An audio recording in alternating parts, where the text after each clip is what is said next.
Well, good morning, everybody. Welcome back to what's going to be another exciting day here at the Lazy T.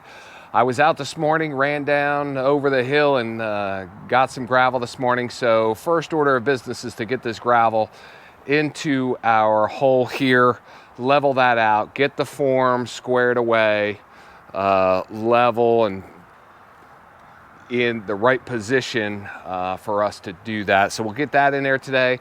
We should be able to get that rebar cut, tied up, and in the hole. And ideally, I would like to pour the concrete today. So we'll see how everything goes. But first thing we got to do is get the gravel in. Here we go.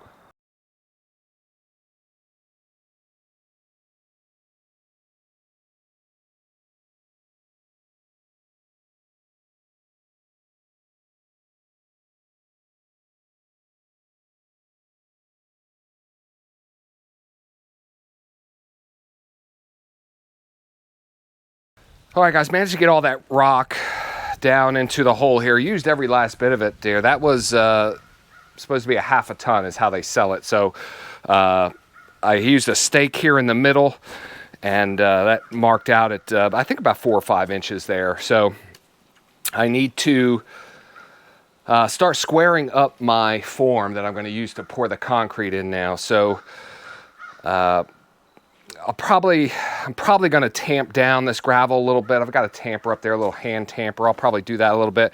I want to check and make sure it's fairly level at this point. And then I know I'm going to have some low spots in here. They're probably going to be, I don't know if I've got some larger rocks and stuff. I need something to take up some of the volume of the form. So let me get the form in here.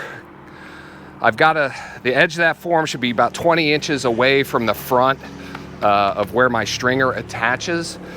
So I can do that. I set up my laser yesterday to find the middle of the pad out here. So we'll get it all kind of lined up and we'll take a look and see how things are going.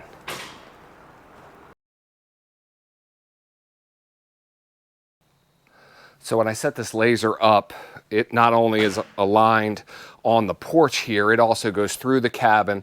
I'm aligning it with the lights in the center of the ceiling. So that's as close. I'm good with that. I'm good with that alignment.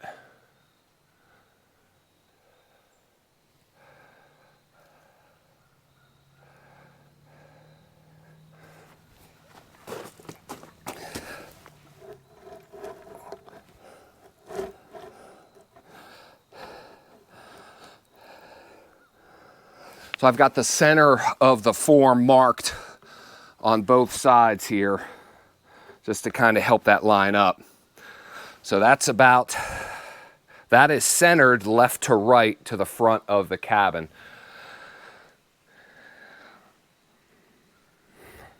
So I want to check the front of it now to check, well, one, I guess if it's level, and then two, I've got to make sure that the top of this form is 30 inches from the top of my deck. Okay, initial look, it's darn pretty close to level there. So let's take a measurement here to see how we're doing as far as height wise. Okay, so that's 30 and a half, so that definitely has to come up.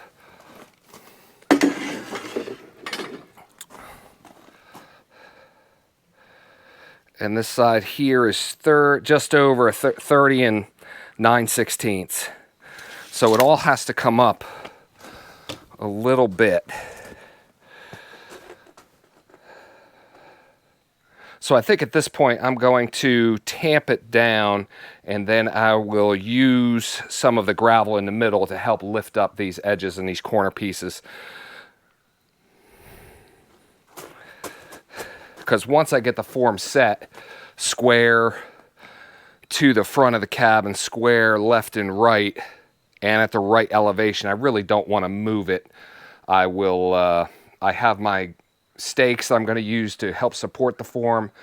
I've got them here, so we'll make all this happen. Well, slight update here. You can see the rock has changed color. You can see some of the original kind of dusty stuff in here. I had to rob Peter to pay Paul a little bit.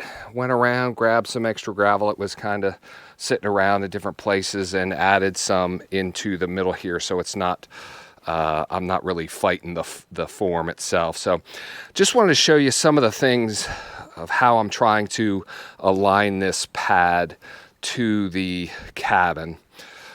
So I do have my laser level up here, and like I said before, I have this form marked in half there, and that's this line here.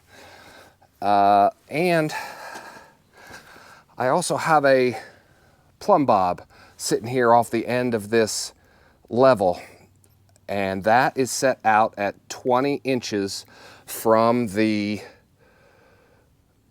rim joist extension here.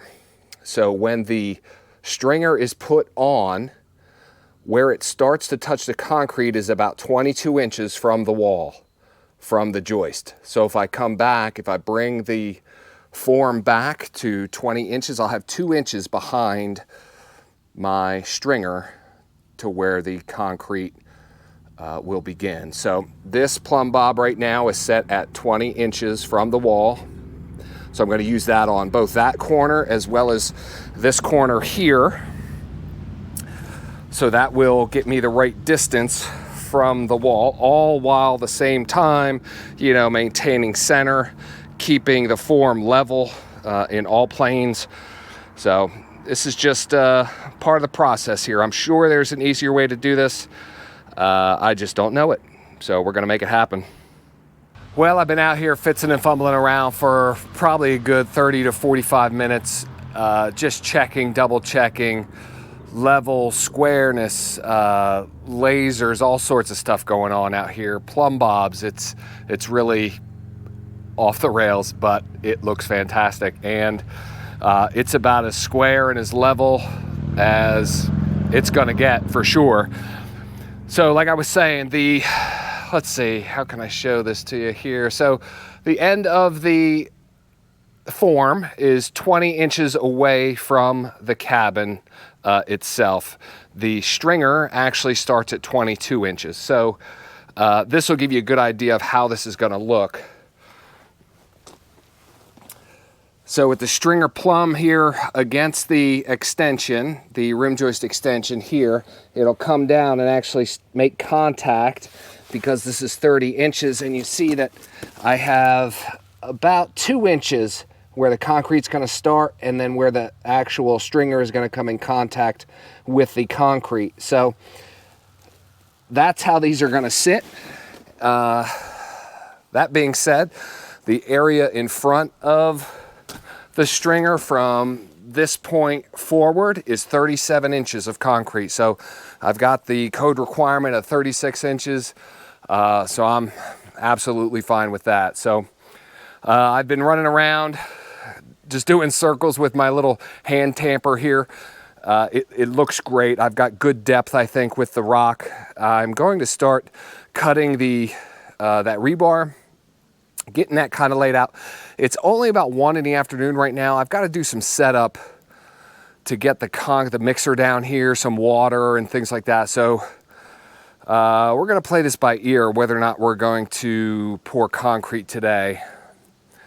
I would usually like to do it. You normally pour concrete in the morning, so that way you have kind of all day to kind of mess with it, trowel it out and things like that. So we'll see how it goes. Maybe I'll set everything up in preparation to get just first thing in the morning, get going with it. So we'll see. Let me get this rebar cut. I've got the chairs here. I've got the rebar ties. So should go pretty smooth here from here on out. All the math and all the hard movement stuff is over. So, all right, here we go. Well, I just got done playing around with this pink rebar. It just cuts with a regular angle grinder, cuts just fine. I'm sure you should probably be wearing a mask when you're cutting this stuff, because that's fiberglass coming off of there. So I would definitely recommend that. But the stuff is light, it's clean, it ties just together like rebar. So it's a thumbs up in my book. We'll see. I mean, stop by in like 15 years and see if this pad is cracked, and then we'll blame it on the rebar. But anyway, so this is all set up now, ready for concrete. And I think what I'm going to do is kind of what I talked about earlier. I'm going to bring down the mixer, bring down the hoses, the stuff I need to get water down here, and then just kind of set things up for tomorrow morning to get a good start on the day. I've got 50 other little projects and stuff around, not only here around the cabins, but also up around the house as well. So I'm gonna knock a few of those off. It's early in the afternoon, maybe only 2 o'clock or so, if that. So I still got certainly a few hours of light here. I can be productive. All right, guys. Well, next time you see me, we'll be rolling around that mixer, putting some of this concrete in with a little water and making it happen. So we'll see you on the next one. Well, good morning, everybody. It's the big day here, at least for this landing here on cabin 1. So got everything set up here. Pretty decent working triangle here. So we should be able to make quick work of this here. So I'm going to go 3 bags at a time. These are 3 80-pound bags at a time. The mixer, if you saw some of my early on videos, we can put 4 80-pound bags inside this mixer without any issues. But I'm going to go with 3 just to make kind of the pouring here into my transfer trough and stuff. Just have that go a little easier. So I'm in no rush. And yeah, let's just make it happen.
Well, gang, that's not too bad. I got a little 1 or 2 shovelfuls left over. That really, who'd have thought those concrete calculators online are pretty accurate. So not too bad. So I'm gonna let this set a little bit. I want to clean around the outside, the edges here, make sure I can get all my screws and all of my stakes that are holding it in, so there's no problems taking those off tomorrow.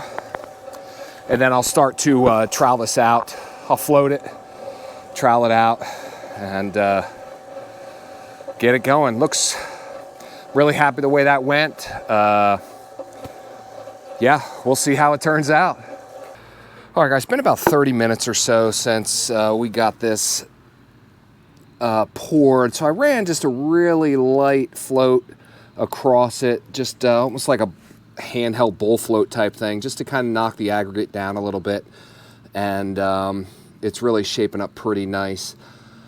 Still quite a bit of water on here. It definitely has to dry some more before I can start really getting into kind of working on this a little bit. But the edges look really nice. I may have to pull a little bit of concrete, not much, but I think it just turns out great for, I mean, a 50 by 50 slab, a little pad like this. This is, I guess you could say this would be a good way to learn how to, you know, lay concrete, I guess. But so yeah, all that shine you see coming back, that's just all water on top there.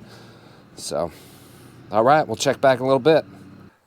Well, it's been probably an hour maybe since I checked back here on this before, and we're definitely, it's in the sunshine now, so it's definitely starting to dry a little bit here. You can see in this corner the difference between the wetness there and some of the drying. So I think I'm going to start working on some of the edge work on the three sides. Basically going to be this side, the front, and then this side back here. I'm not too worried about the back section.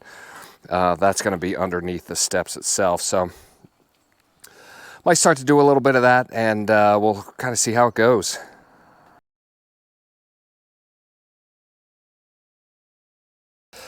So this is just a round over tool here. I'm not trying to get a big lip, kind of that 2-inch sections on this side. I really just kind of want to round off the end here. So I usually take my time on this first pass just to really locate, get the separation between the 2x6 here, the form, and the concrete here. So because there's aggregate at times that, you know, is right against the form, you kind of just have to work it through. This front section here is definitely more cured than that side.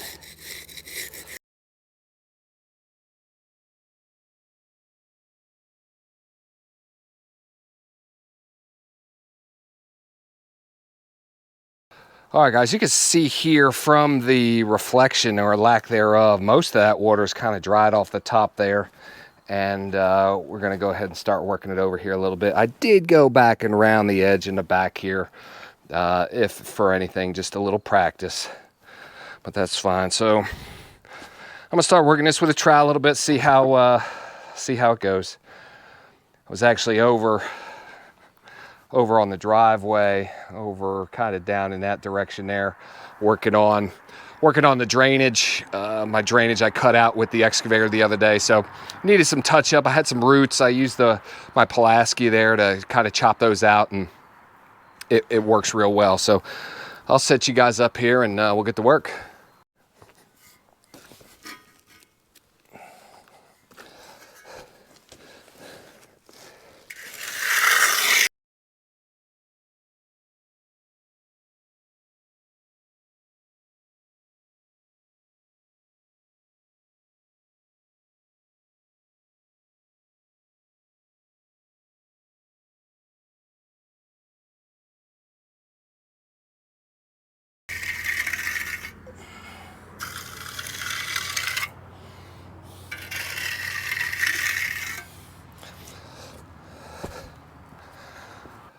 Well, this brings us down here to the end of a long day. I tell you, it's been a while since I've done some kind of heavier labor like that. So definitely feeling it right now. But this thing turned out great. No complaints on my end. Little bit of dampness on the top of it right now. I might come back down in maybe an hour or something like that, just to kind of give it a little final scrub. But all in all, great to get that done, get moving forward here on cabin 1. Rebecca was just down here a little bit ago. She was touching up the bottoms of those battens that were cut and put up. So all that's getting done. So cabin 1's moving right along, and it's the way we like it. All right, guys, that's going to end this one. We'll see you on the next one.